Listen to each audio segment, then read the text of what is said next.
Okay, चलिए अब हम डिस्कस करते हैं हमारी वर्कशीट। उसमें क्वेश्चन नंबर 1 था, name the physical quantities whose dimensional formulas are as follows. ठीक है, हमें उन फिजिकल क्वांटिटीज के बारे में बताना था जिनका डायमेंशनल फॉर्मूला हमको गिवन है। Got it? तो जो पहला डायमेंशनल फॉर्मूला हमें मेंशन है वो है M L square T minus two. अगर आप याद करें, हम लोगों ने इतने सारे क्वेश्चंस किए हैं, उसमें हम लोगों ने बार बार इसको मेंशन किया है वर्क के लिए, और जितने भी तरह की एनर्जीज होती हैं उन सब के लिए हमने ये वाला फॉर्मूला लिखा था। Got it? इसके बाद सेकंड वाला जो फॉर्मूला हमको गिवन है वो है M L square T minus three. और अगर आप देखो ध्यान से, ये फॉर्मूला वर्क, अगर मैं इस वर्क को टाइम से डिवाइड कर दूं तो -3 पावर आ जाएगी, और वर्क अपॉन टाइम होता था power, that is rate of doing work. ठीक है, उसके बाद जो थर्ड क्वेश्चन हमको गिवन था वो था एम टी माइनस टू। ये हम लोगों ने पढ़ा था सरफेस टेंशन या सरफेस एनर्जी। ठीक है, डिराइव करवाया था मैंने आप लोगों को। इसके बाद है fourth formula m L minus one T minus one. किसका था ये? Coefficient of viscosity.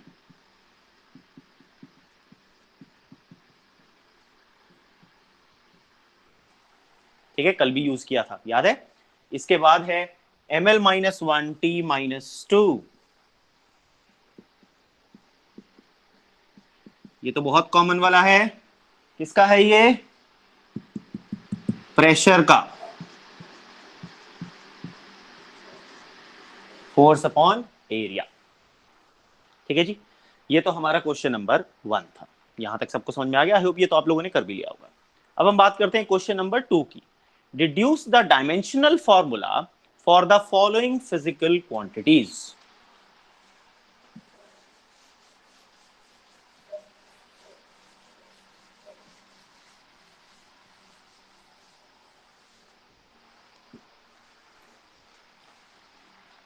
सबसे पहला है हीट। भैया हीट तो एनर्जी होती है, मैंने बताया था एनर्जी का जब डिस्क्राइब किया था, हीट इज ऑल्सो एनर्जी। तो ये तो m L square T minus two. ठीक, इसके बाद स्पेसिफिक हीट, ये हमको डिराइव करना पड़ेगा।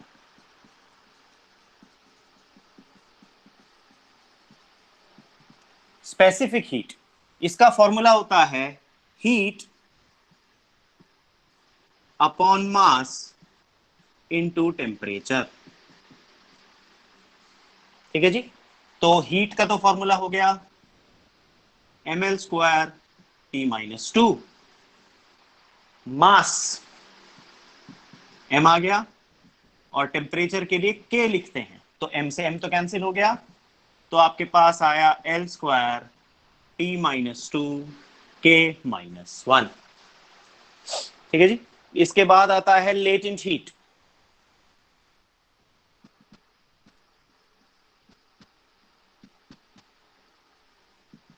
लेटेंट हीट होता है हीट अपॉन मास। हीट तो होता है M L square T minus two, और डिवाइडेड बाय मास कर दोगे तो एम से एम कैंसिल हो जाएगा, l square T minus two. That is the formula for latent heat. ठीक है, ये हम हीट वाले चैप्टर में पढ़ेंगे भी इनके बारे में। इसके बाद आता है गैस कांस्टेंट।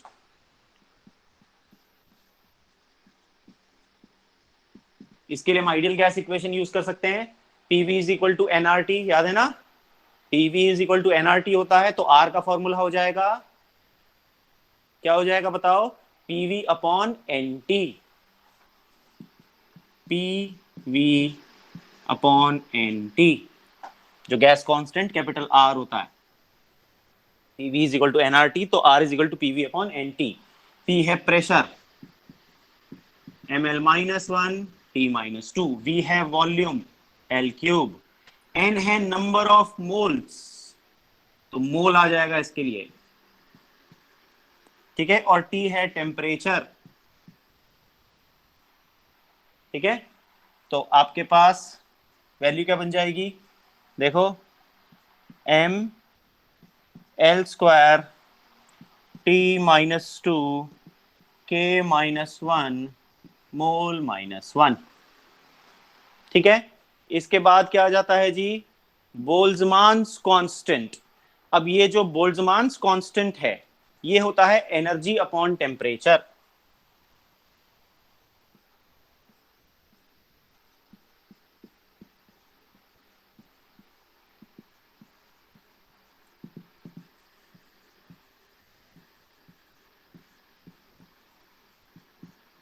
तो एनर्जी तो हो गया ml² T -2, और टेम्परेचर के लिए हम लिखेंगे K। तो फॉर्मूला बन गया ml² T -2 K -1, ठीक। इसके बाद कोफिशिएंट ऑफ थर्मल कंडक्टिविटी,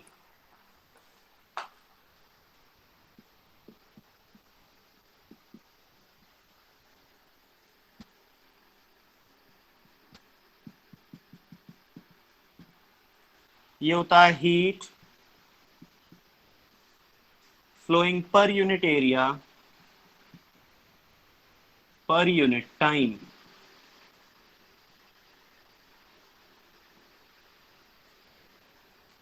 ठीक है जी।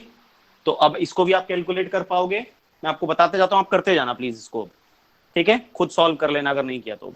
इसके बाद मैकेनिकल इक्विवेलेंट ऑफ हीट, ये होता है heat upon heat, basically mechanical equivalent जो होता है, हीट अपॉन हीट तो ये डायमेंशनलेस हो जाता है। इसके बाद हीट अपॉन वर्क बन जाता है इसका फॉर्मूला, क्योंकि इसके बाद पार हम ऑलरेडी निकाल चुके हैं, फोर्स इंटू डिस्टेंस निकाल, फोर्स इंटू वेलोसिटी निकाल सकते हो, या वर्क अपॉन टाइम निकाल सकते हो। यंग्स मॉडुलस का करवा दिया था, कोफिशिएंट ऑफ विस्कोसिटी बता दिया था आप लोगों को, ml -1 t -1 डिराइव कर चुके हैं already. Surface tension force upon length derive कर चुके हैं, प्रीवियस में ऑलरेडी हुआ हुआ है, ठीक है। अब आते हैं थर्ड वाले क्वेश्चन पर, ये ज्यादा इंपॉर्टेंट पार्ट है हमारा।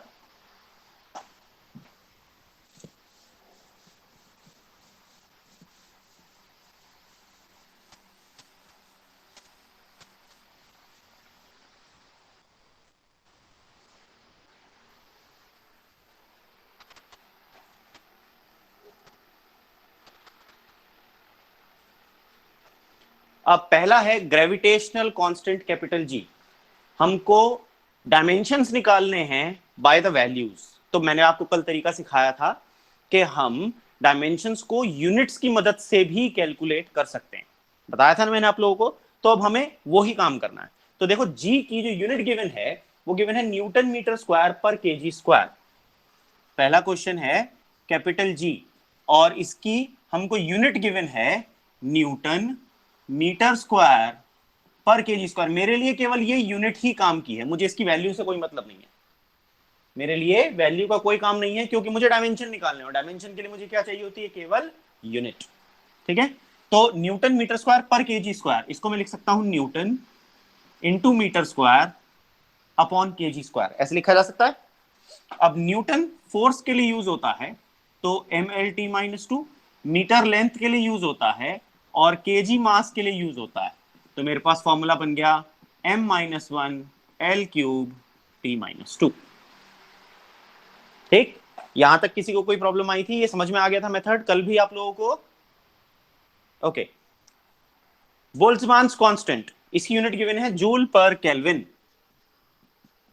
बोल्ट्जमान्स कांस्टेंट kb, इसकी यूनिट गिवन है जूल पर केल्विन, यानी joule upon kelvin. Joule energy के लिए यूज होता है, ml² T -2, और केल्विन टेम्परेचर के लिए ही यूज होता है।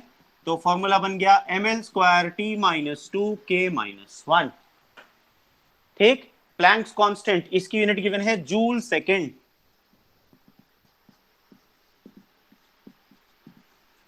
तो जूल वर्क के लिए होता है या एनर्जी के लिए, और सेकेंड टाइम के लिए होता है।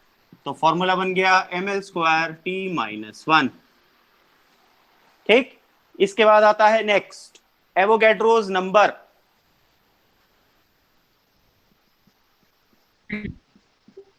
Na, इसकी यूनिट गिवन है पर मोल, तो ये हो जाएगा 1/मोल। तो इसके लिए तो बन गई मोल -1, क्योंकि इसमें M, L और T कुछ नहीं होता, तो M0 L0 T0 mole -1। Got it? इसके बाद आता है Rydberg sorry Faraday constant coulomb per mole. अब देखो ये जो फैराडे कांस्टेंट है ये थोड़ा अलग है, हमने अभी तक इसके बारे में नहीं पढ़ा। कूलम पर मोल ये गिवन है आपको, तो बेसिकली कूलम अपॉन मोल। तो अब यहां पर एक नई टर्म आई है कूलम, कैपिटल C से डिनोट किया जाता है ये यूनिट। ये किसकी यूनिट है? ये यूनिट होती है चार्ज की। चार्ज 10th में पढ़ के आए हो, चार्ज क्या होता था? करंट पढ़ा था, याद है? करंट इलेक्ट्रिसिटी चैप्टर में आप लोगों ने करंट पढ़ा था, वहां पर आपने पढ़ा था current is equal to rate of flow of charge, that is charge upon time.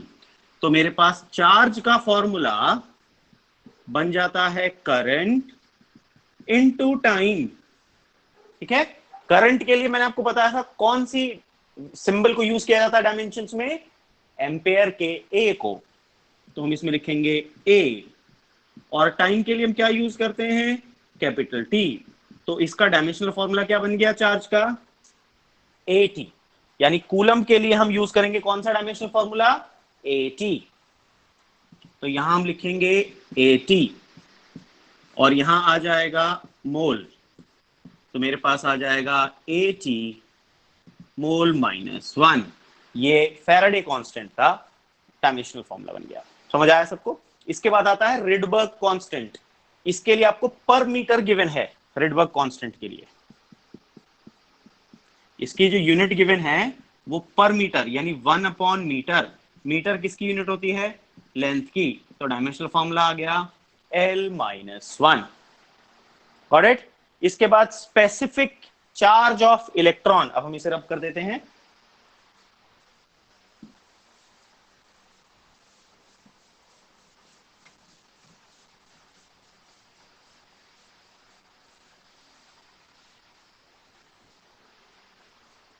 ठीक है जी, अब देखो स्पेसिफिक चार्ज, इसकी यूनिट देखो तो वो है आपके पास coulomb per kg. Specific charge E/m ये है कूलम पर केजी, यानी coulomb upon kg. Coulomb charge का डायमेंशनल फॉर्मूला है AT और केजी मास का यूनिट हो जाती है, तो आपके पास आ गया M-1 AT। ऑलराइट? इसके बाद आया आपके पास वेन्स कांस्टेंट, इसका है मीटर केल्विन।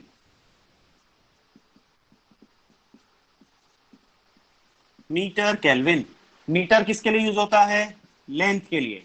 टेम्परेचर के केल्विन किसके लिए यूज होता है? टेम्परेचर के लिए। तो इसका डायमेंशनल फॉर्मूला बन गया LK। समझ में आया यहां तक बच्चों सबको? ओके, अब चलते हैं आगे। आया हमारे पास स्टीफन्स बोल्ट्जमान कांस्टेंट, इसमें है वॉट पर मीटर स्क्वायर केल्विन की पावर -4। ठीक है, बोल्ट्जमान कांस्टेंट वॉट पर मीटर स्क्वायर केल्विन की पावर -4। ठीक है ना, 5.670 इंटू 10 की पावर -8 वैल्यू होती है इसकी। ठीक, तो अब देखो वॉट, ये इसको मैं ऐसे लिख सकता हूं, watt upon metre square upon kelvin की पावर 4, माइनस का मतलब अपॉन होता है। वॉट पावर के लिए इस्तेमाल होता है, mL² T-3। मीटर लेंथ के लिए यूज होता है और केल्विन टेम्परेचर के लिए, तो के ही लिखते हैं उसको। तो फॉर्मूला देखो क्या बन गया हमारे पास अब,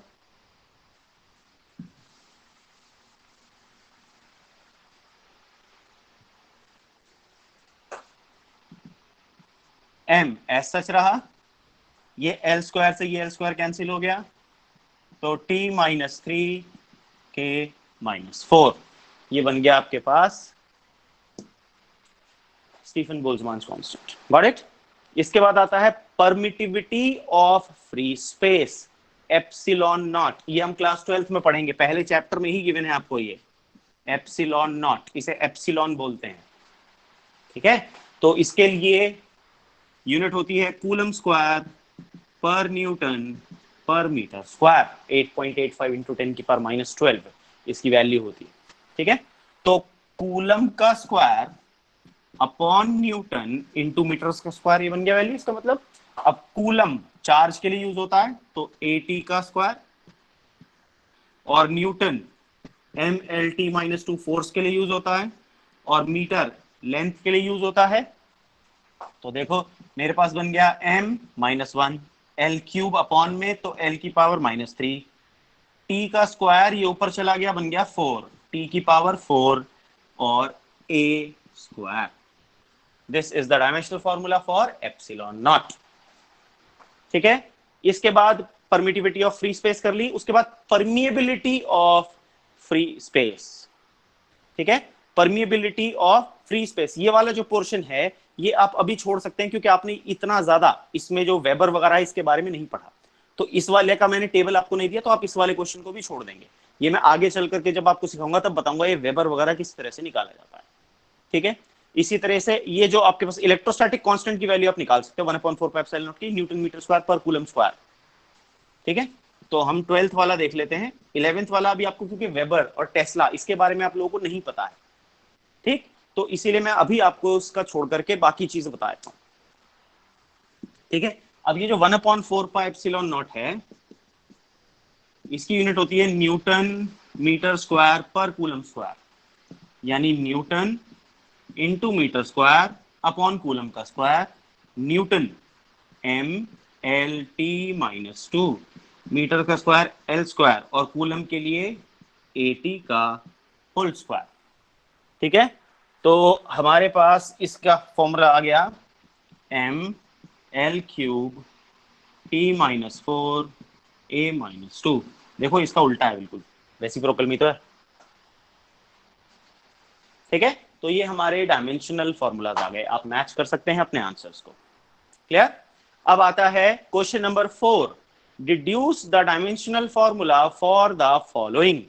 ये मैंने आप लोगों को करवा रखे, एंगल करवा रखा है, length of arc upon radius, angular velocity मैंने आपको बताया था angle upon time omega derive कराया था आप लोगों को, angular acceleration alpha, angular velocity upon time ये भी करवाया था, टॉर्क ये भी बताया था, टॉर्क का फॉर्मूला हमने निकाला भी था, याद करो, आई अल्फा वाला एक क्वेश्चन भी किया था, याद आया, टॉ इक्वल्स टू आई अल्फा, वो भी करवाया था मैंने आपको, सेम वर्क वाला फॉर्मूला आया था mL²T-2, angular momentum L mvr या r क्रॉस p होता है इसका फॉर्मूला, ये देख लो, एंगुलर मोमेंटम L इसका फॉर्मूला होता है mvr, m है मास, v है वेलोसिटी और r है रेडियस, तो बन जाता है mL²T-1, सेम प्लैंक्स कांस्टेंट वाला फॉर्मूला।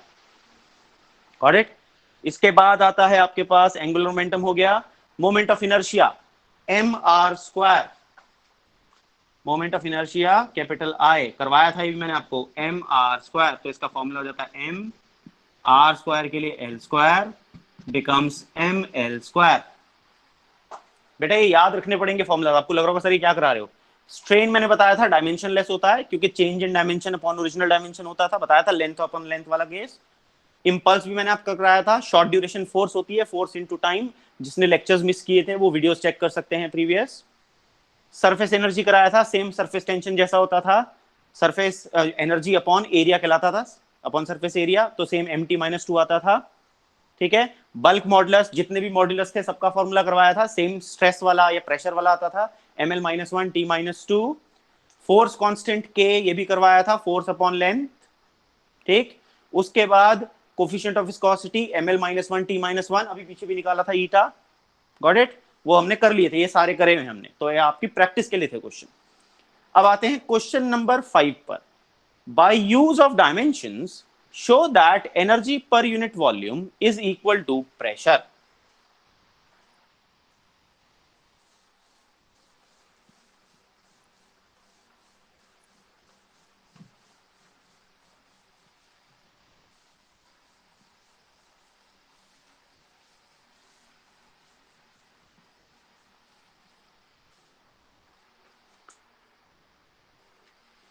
क्वेश्चन है भाई,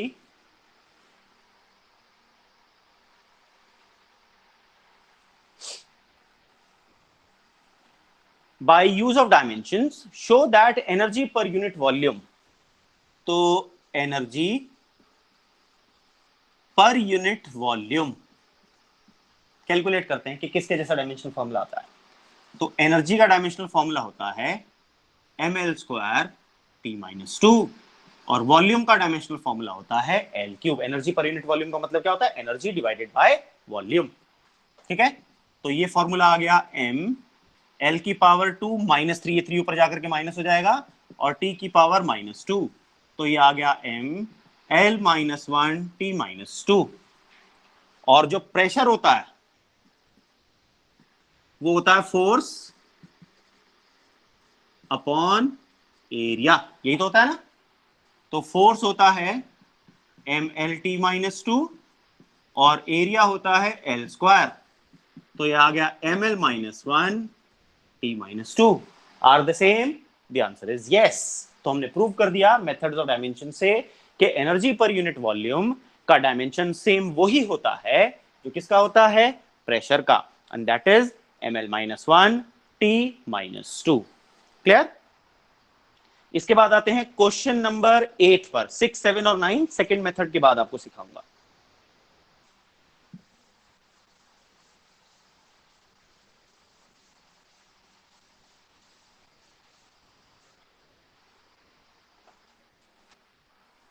ठीक है जी, क्वेश्चन नंबर 8 पर आते हैं। In the expression P is equal to EL² m की पावर -5 कैपिटल G की पावर -2, ये गिवन है। यहां पर E हमको गिवन है एनर्जी,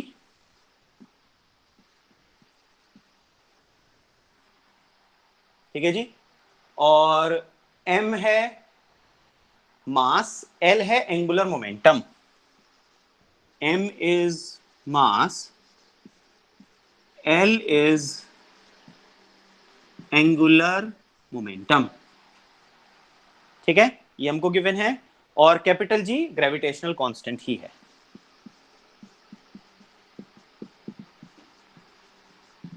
ये हमको गिवन है। क्वेश्चन कहता है आप ये प्रूव करके बताओ कि ये जो P है ये क्या है? डायमेंशनलेस, इसके कोई डायमेंशंस नहीं है। यानी मेरे पास P का जो डायमेंशन आना चाहिए कैसा आना चाहिए? m0 L0 T0, ये आना चाहिए मेरे पास आंसर। ठीक है, प्रूव करते हैं। चलिए, तो पहले एनर्जी के डायमेंशनल फॉर्मूला लिख लेते हैं हम। mL² T-2, ये पता होना बहुत जरूरी है क्योंकि डायमेंशन से पता लगाना ना। मास का dimensional formula m, angular momentum का mL² T-1, ठीक, ग्रेविटेशनल कांस्टेंट का m-1 L³ T-2। ये फॉर्मूलाज यहां रख दो।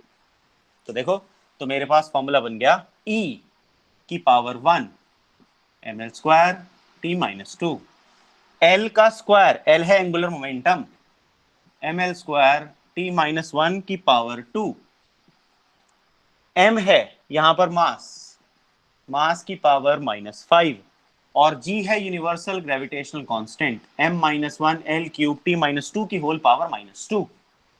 ठीक है, अब हम इसको सॉल्व करें।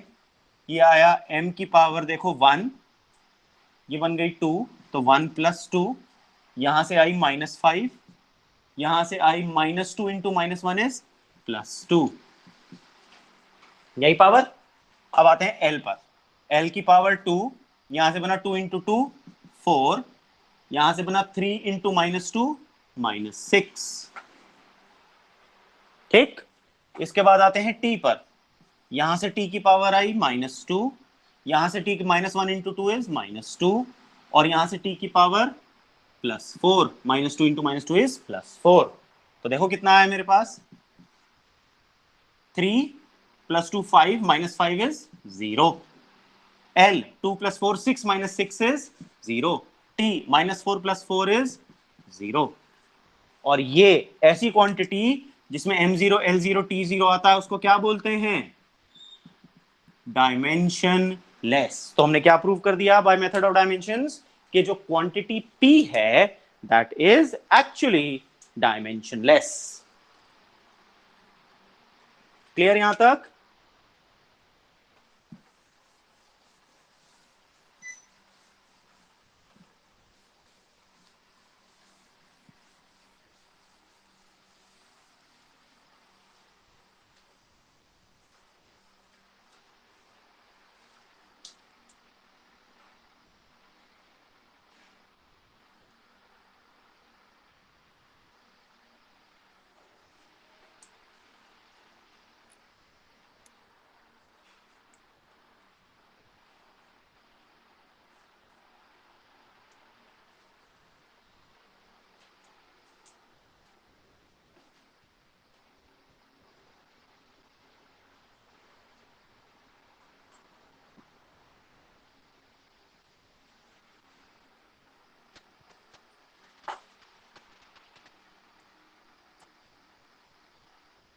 ओके, अब हम लोग कुछ और क्वेश्चंस देखते हैं.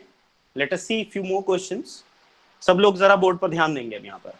ठीक है, आपको बताना है कि क्या ये इक्वेशंस डायमेंशनली सही हैं या नहीं. हमने मेथड सीखा था ना, चेक करना कि डायमेंशनल कंसिस्टेंसी ठीक है या नहीं. तो मेरे पास क्वेश्चन है lambda equals H upon M V. पहला क्वेश्चन है lambda equals H upon M we.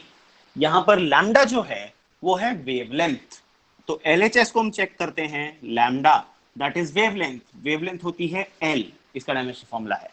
RHS पर आते हैं. आरएचएस है H upon M V. H होता है Planck's constant, M mass, V है वेलोसिटी. तो Planck's constant M L square T minus one, M mass, V velocity, L T minus one. तो देखो एम से ये M cancel, T minus one से T minus one cancel, L से ये square cancel, क्या बचा मेरे पास एल. तो मैं लिखूंगा L H S is equal to R H S. So the equation is dimensionally correct. समझ आया सबको? ठीक. इसके बाद सेकंड वाला क्वेश्चन. सेकंड वाला क्वेश्चन है v is equal to under root two G M upon R. ये हम लोगों ने किया था ऑलरेडी पहले, याद है? डायमेंशन मैंने करवा दिया था. v वेलोसिटी है, g यूनिवर्सल ग्रेविटेशनल, m मास, r रेडियस. करा हुआ है, आप लोग कॉपी में चेक करना अपनी. ठीक है. इसके बाद थर्ड वाले पर आते हैं. थर्ड वाला है E equals M C square. E यहां पर क्या है? एनर्जी. M क्या है? मास. C है स्पीड ऑफ लाइट, यानी स्पीड. तो LHS देखते हैं. LHS है E energy that is M L square T minus two. इसके बाद RHS पर आते हैं. वो है एम सी स्क्वायर. M है मास और C है एल टी माइनस वन का होल स्क्वायर. तो मेरे पास क्या आ गया? M L square T minus two. तो देखो LHS और RHS सेम आ गया. So the equation is dimensionally correct. ये दोनों हम कर चुके हैं, 4 और 5 वाला. क्वेश्चन नंबर 2, क्वेश्चन नंबर 4 और क्वेश्चन नंबर 5 हम लोगों ने ऑलरेडी प्रीवियस लेक्चर्स में कर लिया था. तो हम आते हैं सीधा क्वेश्चन नंबर 6 पर.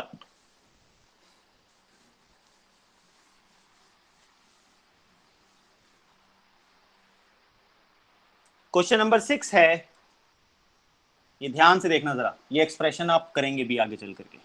Delta is equal to M G L cube upon 4 B D cube Y. ठीक है. यहां पर डेल्टा कहलाता है डिप्रेशन.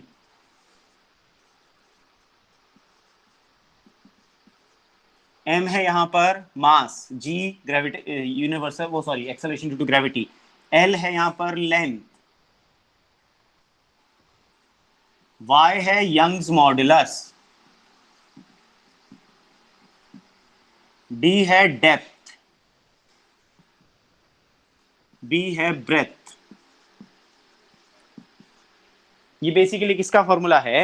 ये फॉर्मूला है, मान लो मैंने एक बड़ी सी रॉड, ऐसी मेटल की एक क्यूबॉइड जैसी सी रॉड, ठीक है, ऐसे वेजेस पर रख दी.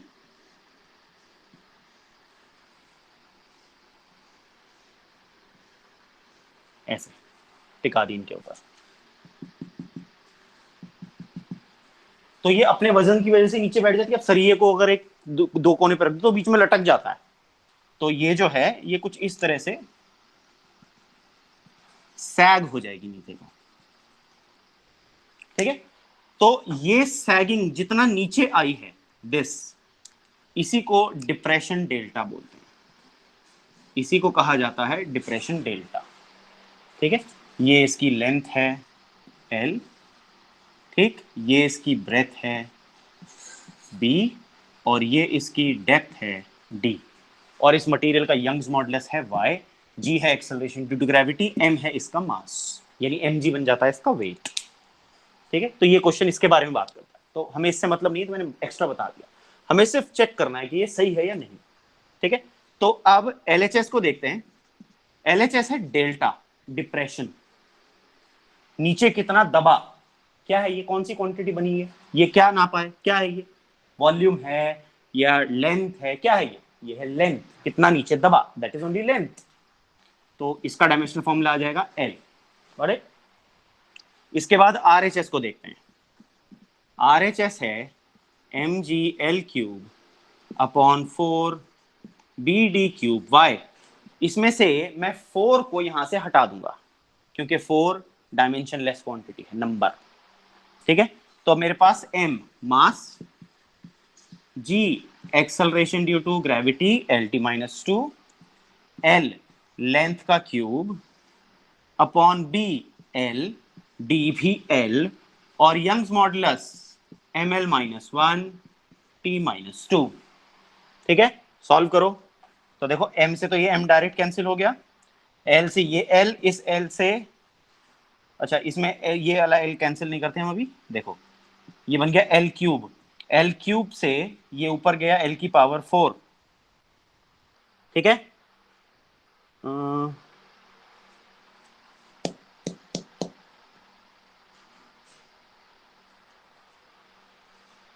LT-2, अच्छा d का क्यूब है ना ये, ठीक है। तो देखो इससे ये सीधा सीधा कैंसिल हो गया, ठीक है जी। अब मेरे पास ये t⁻² से t⁻² कैंसिल हो गया, तो ये l⁻1 अपॉन में बचा, यानी मेरे पास बचा केवल 1 अपॉन l⁻1, यानी क्या हुआ l। तो देखो LHS और RHS बिल्कुल सेम आ गए, सो the equation is dimensionally correct, ठीक है। तो हमने ये वाला क्वेश्चन भी, क्वेश्चन नंबर 6 भी प्रूव कर दिया, ठीक। अब एक क्वेश्चन मैं आपको देता हूं और आप अभी इसे सॉल्व करोगे, this is a question for you right now, इसलिए पेन और पेपर जल्दी से निकालो अपने पास, अगर नहीं ले रखा है तो sit with a pen and paper.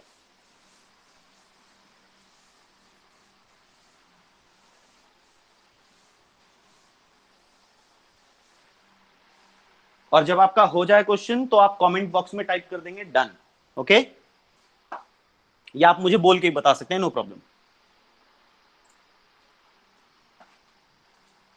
इस तरह के क्वेश्चन हमने कल भी डिस्कस किया था, पहले भी।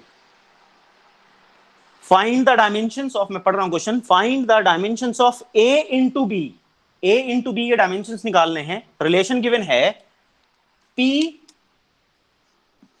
Equals B minus x² upon AT। यहां पर P आपको गिवन है पार, x आपको गिवन है डिस्टेंस, और T आपको गिवन है टाइम। A इंटू B इसके डायमेंशन निकालने हैं, you have to find A into B, इसके डायमेंशंस क्या होंगे ये फाइंड करने हैं, जल्दी से करके दिखाओ, चलो हरी अप।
हरी आप।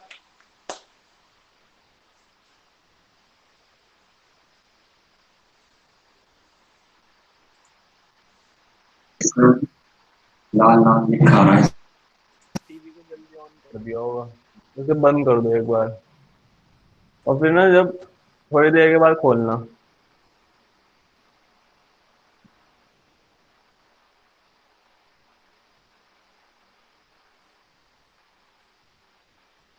कमेंट बॉक्स में टाइप कर दीजिए अगर आपने कर लिया है तो।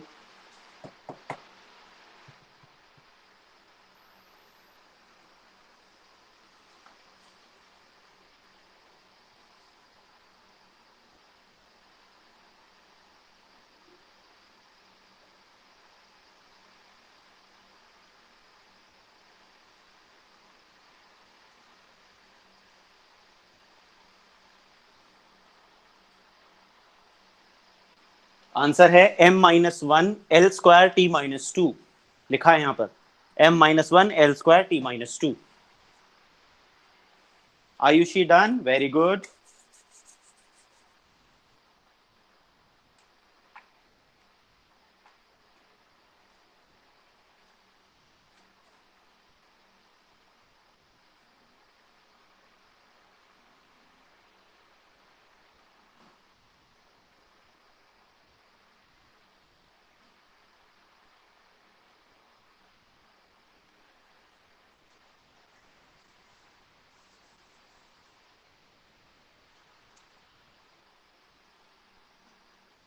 चलिए मैं डिस्कस कर देता हूं।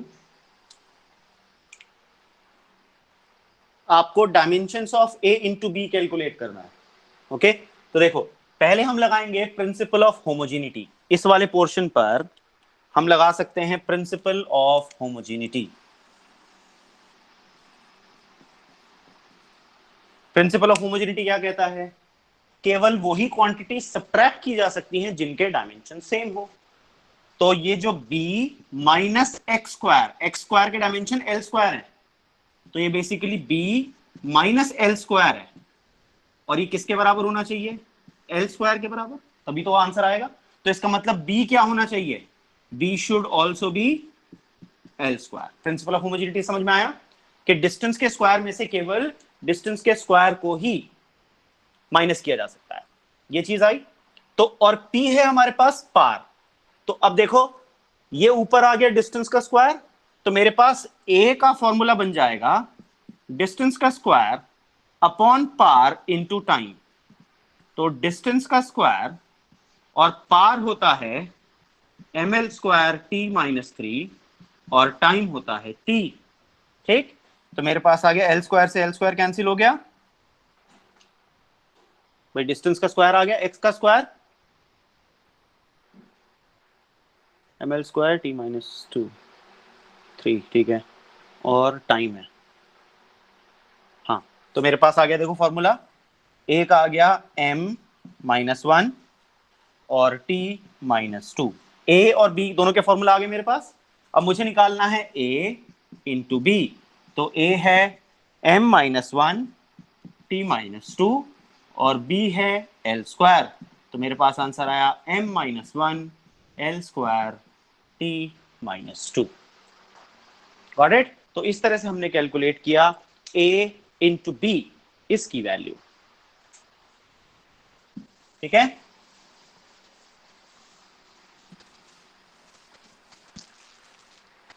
बस दो ही बच्चों का हुआ था, only Pranjal and Ayushi. Very good बेटा।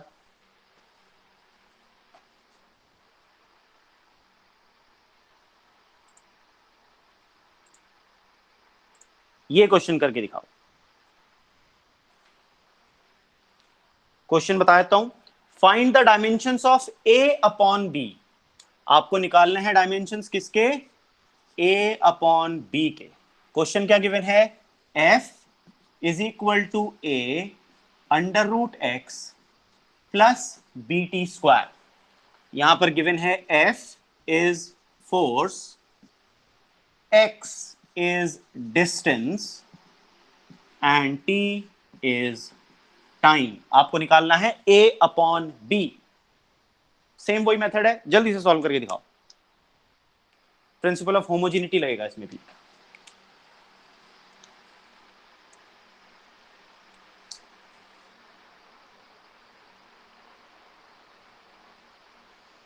अच्छा, उज्जवल का भी हो गया था, वेरी गुड।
चलिए मैं बताता हूं।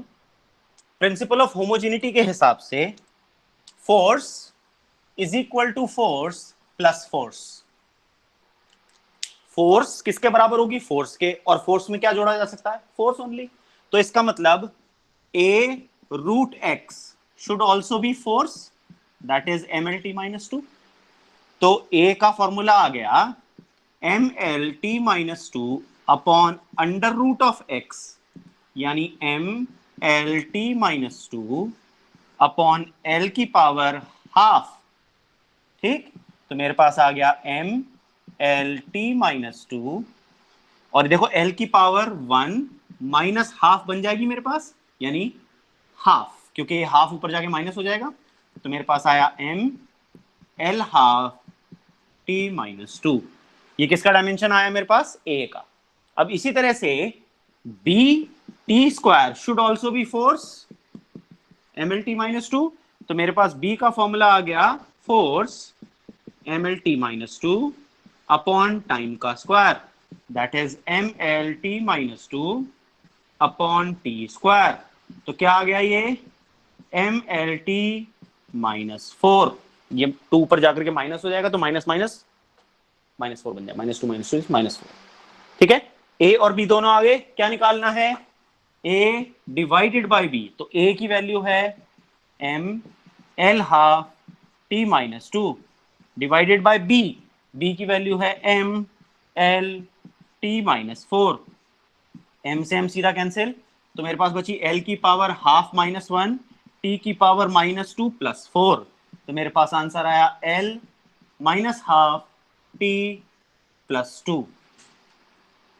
ठीक, तो ये मेरे पास आ गया आंसर। देखो मैच करो, आपने ऐसे ही किया है अगर तो।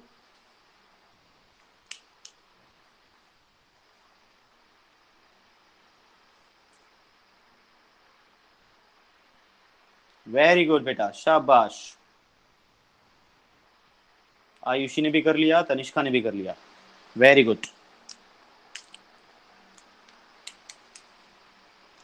ठीक है, तो ये हम लोगों ने